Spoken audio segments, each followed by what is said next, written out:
Hello, welcome again. In this video, we're going to talk about closing the sale.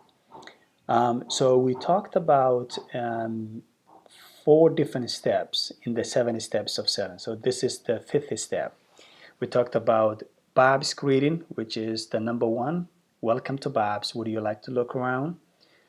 We talked about qualifying the customer to get more information from the customer and narrow down the sales process. We talked about presenting the features and the benefits of the product. And then we talked about handling concerns or overcoming objections. So this is the fifth step, which is closing the sale. So the question is, how do you close a sale? How do you ask for the sale? This could be sometimes challenging for some of the sales associates, especially the new ones. It is going to be a little bit challenging to them. So I will give you some tips that you're going to use so without coming out as an awkward. What kind of a leading questions that you can ask or trial closes that you can ask for the customer to close the sale. So you would ask something like this: how soon do you want delivery? When you ask that statement, it gives you an idea whether the customer wants the product next week or whether they don't need it in 2 months because the house is going to be built. Ask another question like this: how about next Friday for delivery? So you would know what they are doing, like if they next Friday is working for them, or maybe they will say, well, we work on Friday, but can you deliver on Saturday? Narrow it down the process. Simple question, it gives you an idea if the customer is ready to purchase or not. What color would you like, black or red? They're looking for that living room set. It comes to different colors. Just ask them which color are they interested in.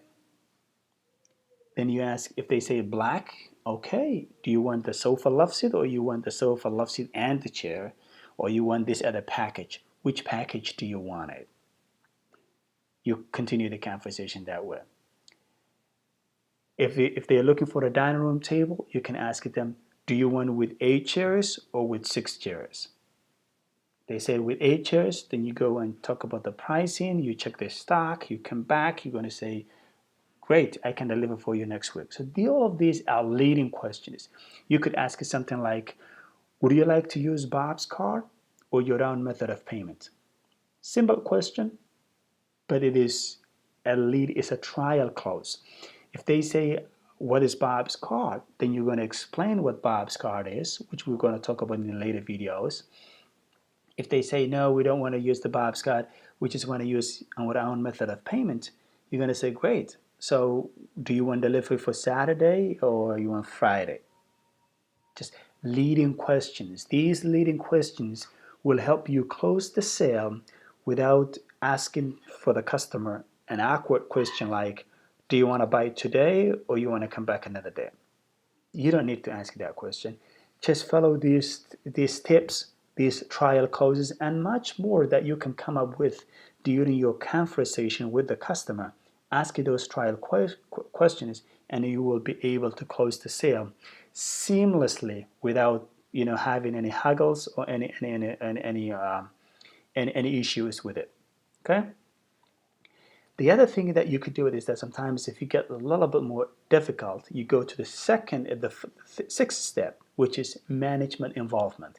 That is part of the 7 steps of selling. So management involvement means that involve the manager on duty in your selling process.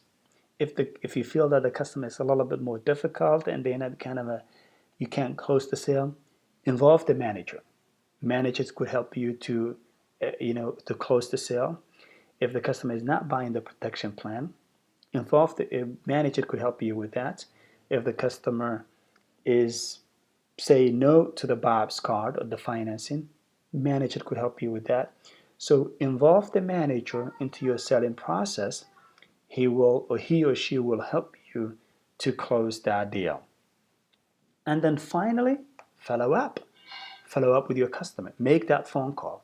This customer, if you have a customer today and they looking around for $10,000 for the product, and you did a quotation for them, if you get their contacts, make a phone call to them. That phone call means a lot to the customer. So follow up is the last step of the 7 steps of selling that we talked about in Bob's. Okay, so make that phone call. Maybe send a thank you card. Send a thank you card to that customer. Even if the customer purchases an item from you, send a thank you card. That thank you card that you send it to them will mean a lot to the customer. You might get a referral from that customer, and that referral could be a $10,000 sale. You never know. So this is the way that you can build your clientele by doing a follow-up, making phone calls, sending thank you cards will help you to build your clientele and build a strong relationship with your customers. Okay? Thank you so much. This is the end for the 7 steps of selling. I hope you have taken some tips from it. See you in the next video. Bye.